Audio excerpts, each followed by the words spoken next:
siyang alam. natin. Bagamat hindi ko alam yan, ha? Hindi niya daw alam. Nakapot niya ako nung live ko. Pero no choice tayo. Suportahan na lang natin. Kasi kailangan niya rin pangkain sa pamilya niya. Siya support that. Tama, man, may whitey. Yun nga, sinasabi ko nung una, nagulat ako. Na may whitey na, pero nagulat daw siya? sa banda rin. Yo guys, magandang araw, magandang gabi mga kalingap. Eto na naman tayo guys, muling magbabalik. Grabe, eto na naman, mainit-init na naman to at sobrang nakakapasong issue at nakakagimbal na naman tong balita sa inyo lahat mga kalingap. Syempre, at muling magbabalik na naman si Papa Shider upang magatid na naman sa inyo ng mga kakaibang news update balita sa inyo lahat. Eto na nga guys, no, Mang Iking nagsalita na po about sa YouTube channel ni Biancy Jane Batalero. May sinabi dito si Mang Iking na wala daw siyang alam about sa ginawa ni Biancy na YouTube channel.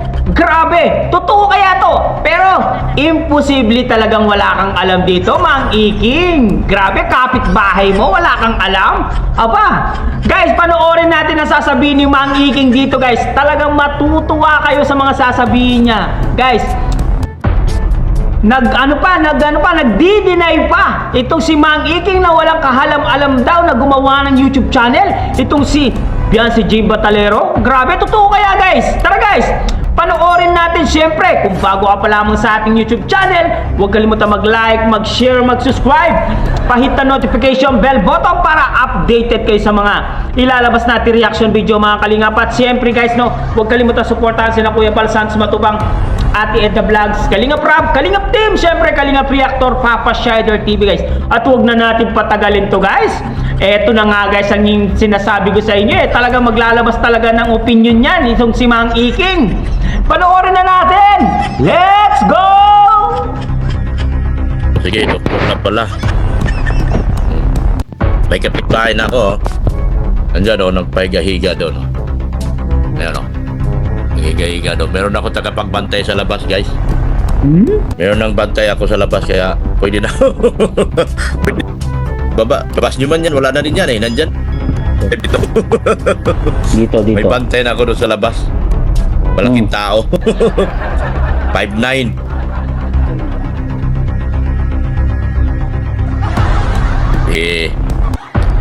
Yun ang sabi niya, di sige, go. Ang masasabi ko lang, subok na po yung bata. Subok na po yung matatag. Bagamat ginawa niya yung channel niya na bababa siya. Pero wag na sila mag-alala kamo. Tuloy lang nila trabaho nila. Yung pagtatanggol, na ako nasabi, kayang-kaya na ng bata yan. Aba, tinuruan mo na daw. Hindi natin alam yan na ginawa, pero wala tayong magagawa na Hindi mo alam? Sana lang natin. Hindi niya daw alam guys. Siguro nga, kailangan niya rin siguro. Siyempre, wala rin siyang trabaho. Tanggal na siya. So, kailangan niya rin siguro kumita. Iniisip niya na, wala na siyang ibang naisip ngayon, kundi pamilya niya. So, suportahan na lang natin. Bagamat hindi ko alam yan, ha? Hindi mo alam? Nakapot niya ako nung live ko. Naku po. No choice tayo. Hindi niya daw Suportahan alam. na lang natin. Kasi kailangan niya rin. Guys, ulitin natin pagkain guys. sa pamilya niya. Ulitin natin, no? Alam Sabi niya, sino nag-shoulder sa lahat ng kapatid niya. sabi niya wala daw siyang alam. Gulang niya. Eto, balikan natin dito. Siya lang po ang mama at Yan, dito. Wala daw siyang alam. Wala daw siyang alam, guys. Wala siyang suportahan alam. natin. Bagamat hindi ko alam yan, ha? Hindi niya daw alam. Nakapot niya ako nung live ko. Pero no choice tayo. Suportahan na lang natin. Kasi kailangan niya rin pangkain sa pamilya niya. Grabe, wala daw siyang niyo alam. naman kung sino nag-shoulder sa lahat ng kapatid niya. At mga magulang. Siya lang ang mama at maasahan. So, sana maging masaya ang lahat. Maging masaya nga lahat. Maging masaya na lahat. Talaga magiging masaya ang bata. Kung may ibabas nyo man yan, wala na rin yan nandyan lalo siyang tumatag dyan sa basing niya yan. Ay, taga? Tinuruan mo kasi Ngayon, content. Intindihin mo siya, support that. Tama, man, may whitey. Yun nga, sinasabi ko nung una, nagulat ako na may white na pero Oh? Nagulat daw sa siya? banda rin, kailangan niya rin kumita. Kailangan niya maghanap buhay para sa pamilya niya. Doc, hindi gagawa ng idea Wala pa naman noon, kahit siya vlog pa noon. kung walang pahintulot sa'yo. Kailangan niya ng kita para sa kanyang pamilya. So, Ah, suportahan na lang natin. supportan. Hindi na natin Supportan ng mga bashers. Andyan eh. Nabugbog na rin ako. Oh, talaga ba? Napagpintangan ako. Ikaw talaga. Ako daw ang isa sa likod. Sabi ko, Oh. lagi na lang ako. Kahit wala ako, laging ako. Ano? Wala tayong magagawa dyan. Sa math, ako. Sa English, ako. Kahit di kami nag-uusap. Ay, sabihin sila ako pa rin. nag-uusap. Ay, hindi sila nag-uusap. Tayo ka ba dyan? Aray ko. Ginawa nila ako lagi scapegoat. Skip mo. Scapegoat ako lagi. Scapegoat? Pero no choice tayo kundi tanggapin. Ha? Wala masama kung dahil hindi na support para sa public Huh? Yun nga ang ano ko. Sana.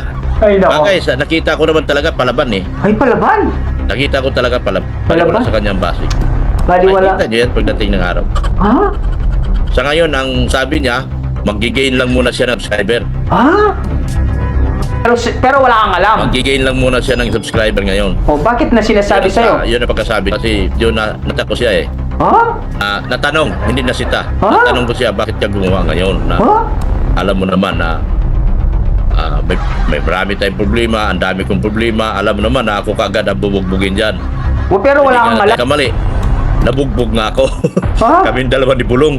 Ha? Nadamay pa yung mga antay. Ha? Walang alam ito si Dr. Nadamay Landaw. pa yung mga antay. So, Ah. kung ako talaga, wala akong channel ko, gawa lang ng anak ko. Ha? Yung mga channel ko pa nung araw, gawa ng anak ko. Oh? Kahit Pero wala bago kang kong alam. channel, gawa rin ng anak ko. Hmm. So, mahina man ako dyan. Magaling lang ako sa magaling ako sa kalukuhan, No? sa pananalita, pero pagdating sa computer, mahina ako. Huh? Yun ang totoo. Mahina. Pero wala kang alam, Doc. Oo, yun nga. Kasi talagang ako walang alam dyan. Kahit si Aray ko. alam nila yan. Nung ay sus, Walang alam, Pagkatapos Doc. na yan, problema nila ay sigurado magpapablog yan si Biancy. Hindi ko po iba-vlog. Oh? Sigurado For the sake ka? of argument, i-vlog Ano? niya ako. Pero hindi ko siya i-vlog. Oh? Bakit? Dahil ayaw kong magsisilo sila sa akin. Ah? Ipakita ko sa kanila na ako mabuhay na akin lang, Oh, sarili ko.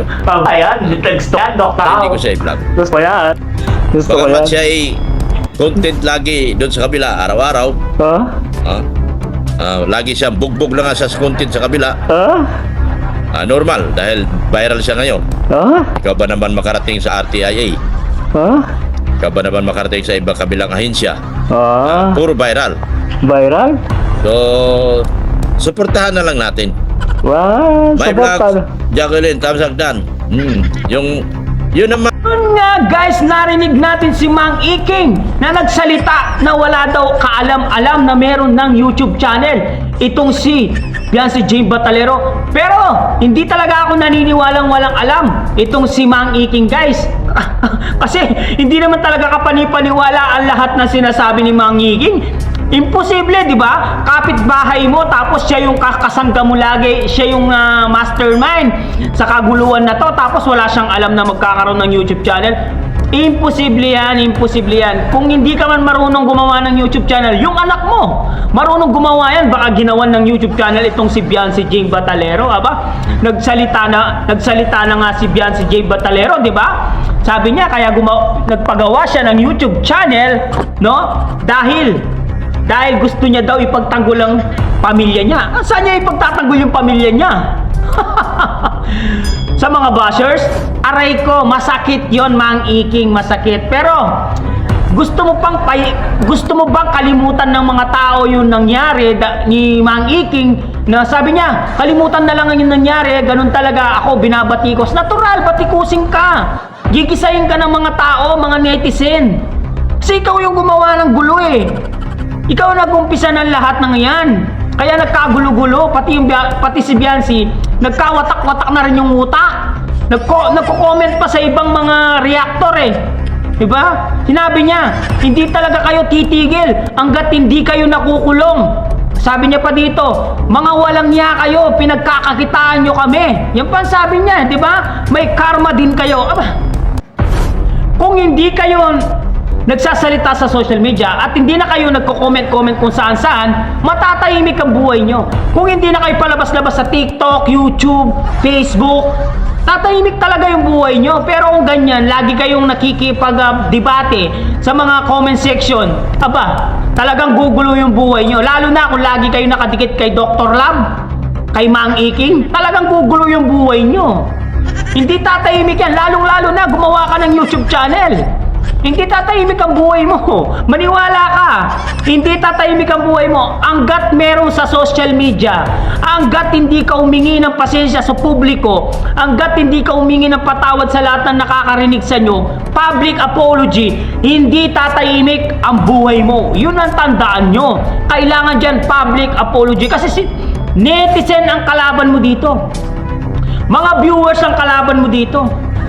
Hindi ang kalingap ang kalaban mo. Ang kalaban mo yung mga manonood.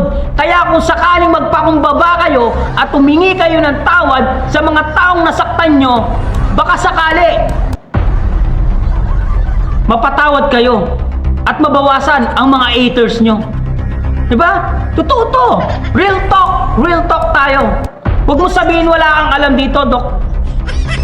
May alam ka dito, Mang Iking. Diba? Imposible, kapitbahay mo, wala kang alam. Aba, grabe, sinong gumawa nun? Siyempre, bago nila gawan ng YouTube channel yan, kukontakin ka muna, kakausapin ka muna, o gawa na natin ng YouTube channel si Biancy. O, kinausap ka, siyempre, ikaw kakausapin mo Biancy. Siyempre, si Biancy pumayag na, kasi wala na nga sa kalingap. O, sabi mo ngayon, suportaan na lang natin si Biancy. Kasi kailangan din na niya ng income kasi wala na siyang trabaho, wala na sa kalingap. Kasalanan mo kayo na wala sa kalingap eh. Sutsut ng sutsut. Sutsut pa more. Mang Iking, wala ka na rin income. No, wala na rin papasok sa'yo. Guys, anong masasabi nyo sa comment at opinion ni Mang Iking dito, guys? Sa kanya sinabi, sa kanya senaryo, sa kanya live stream, kagabi, kahapon, nakuha tayo na ng screenshot dito. Guys, comment down below at babasahin natin lahat, guys. Syempre, guys, hanggang dito na lang muna ang ating reaction video for today's mga kalingap. Syempre, kung bago ka pa lamang sa ating YouTube channel, syempre, guys, paki-subscribe, paki-like ang ating YouTube channel. At syempre, paki-pindot na rin ang notification bell button para updated kayo sa mga ilalabas nating reaction video, mga kalingap. At syempre, guys, no, huwag kalimutan suportaan ang magamang matubang na si Kuya Bal Santos Matubang at Eda Vlogs, Kalingap Rob, Kalingap Team, syempre, Kalingap Reactor, Papa Shader TV. Hanggang dito na lang. Maraming salamat, guys. I love you all, guys. Mwah, chup chup. Subscribe na, guys. Bye-bye.